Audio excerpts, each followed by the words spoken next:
So the webinar today is an editorial policy update, specifically looking at rejecting Cochrane Reviews and the appeals process. These two policies have come into play within the last couple of months, and they very much work together. I worked quite hard on the policy with other members of the CEU team, including Harriet McLehose, and also many thanks to Liz Dooley and Miranda Cumpston, who did a similar webinar earlier on this morning. Anupa Shah joins us today as our ME support expert. Anupa is also a managing editor in the Cochrane Eyes and Vision group, and I myself work in the CEU together with Harriet McLehose and the rest of her team, looking at the development of editorial policy.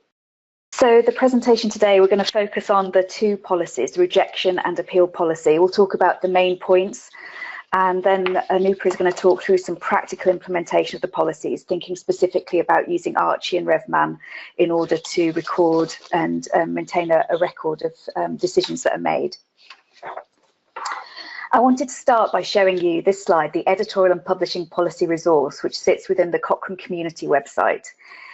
This is where all of the editorial policies and guidance are kept. It's known as the EPPR for short, and it's managed by the team that I work with in the Cochrane Editorial unit.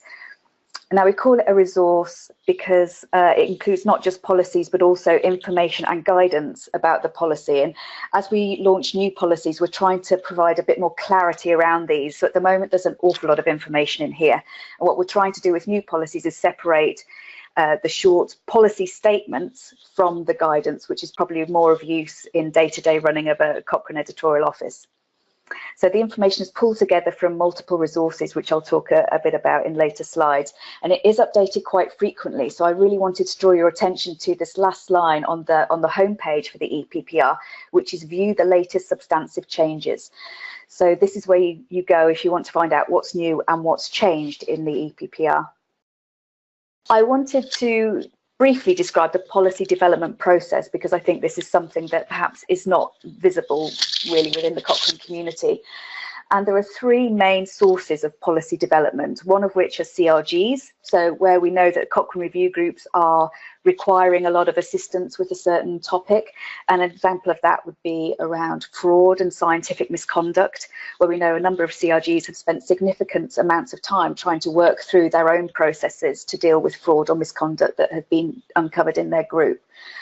We also have external factors, and that will be things such as the Committee on Publication Ethics publishes a new set of guidelines, or we also use the International Committee of Medical Journal Editors guidelines for authorship and contribution criteria. So those things would feed into us looking at whether we needed to develop a policy on that. And we also do gap analyses. So within the EPPR, are there any major things that are missing? And an example of that would be peer review. So we know most CRGs have their own processes for peer review and maybe even their own policies, but there isn't an overall Cochrane policy. What does peer review of a Cochrane review really mean? So those are the things that feed into the hopper. And then the line across the bottom shows the different stages in the policy development process. So particular policies may or may not require all of these steps. For example, policies that need to be updated because of external guidelines have changed. There perhaps isn't the need to have a full advisory group convened. But all policies will go through this process to some extent. The main things I'd like to pick up is that usually if we're developing a brand new policy, we would convene an advisory group of people, both internal and external to Cochrane. And there would usually be a consultation process. So this would usually include the main stakeholders. And it would be either a series of sit-down feedback groups or an online survey, something like that, and it will be revised as many times as is necessary in order for those stakeholders to be happy with the process.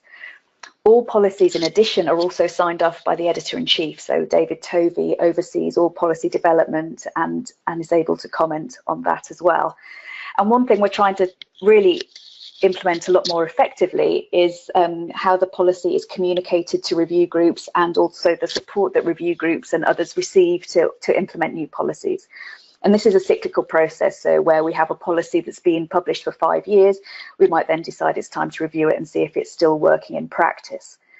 And where we've highlighted here in these purple boxes are where some of the major policies are at the moment. So you can see that the rejection and appeals process are at the end of this process.